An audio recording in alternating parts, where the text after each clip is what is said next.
एक गांव में एक माँ अपने बेटे के साथ रहती थी। माँ बहुत मेहनती और प्यार करने वाली थी। वह दिन रात मेहनत करके अपने बेटे की हर जरूरत पूरी करती थी। उसका बेटा उसका इकलौता सहारा था और माँ उसकी खुशियों के लिए हर कठिनाई का सामना करती थी। बेटा बड़ा हुआ और पढ़ाई पूरी करने के बाद एक बड़े शहर में नौकरी करने चला गया। माँ ने उसे बड़े गर्व के साथ विदा किया और हमेशा उसकी खुशहाली के लिए प्रार्थना करती रही। शहर में नौकरी लगने के बाद बेटा अपने काम में इतना व्यस्त हो गया कि वह अपनी माँ से बात करने और उसकी खबर लेने में दिलचस्पी खोने लगा। समय बीतता गया और माँ अकेली होती चली गई। उसका बेटा अब कभी कभी ही घर आता था और माँ की देखभाल की परवाह नहीं करता था।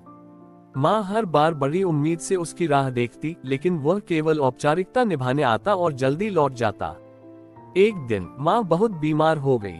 उसने अपने बेटे को बुलाने के लिए संदेश भेजा, लेकिन बेटा व्यस्त था और उसने माँ के बुलावे पर ध्यान नहीं दिया। माँ ने आखिरी बार अपने बेटे का इंतजार किया, लेकिन वह नहीं आया। कुछ दिनों बाद माँ की तबीयत और बिगड़ गई और वह इस दुनिया से चल बसी। जब बेटे को ये खबर मिली तो वह भागता हुआ गांव पहुंचा, लेकिन अब बहुत देर हो चुकी थी।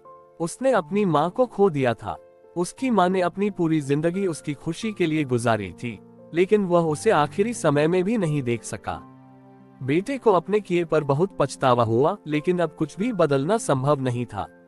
उसने अपनी माँ की तस्वीर के सामने सिर झुका लिया और अपने आंसुओं में डूबकर माफी मांगने लगा।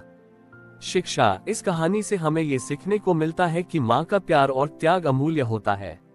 हमें अपने माता पिता की कद्र समय रहते करनी चाहिए, क्योंकि जब वे नहीं रहते तो हमारा पछतावा व्यर्थ हो जाता है।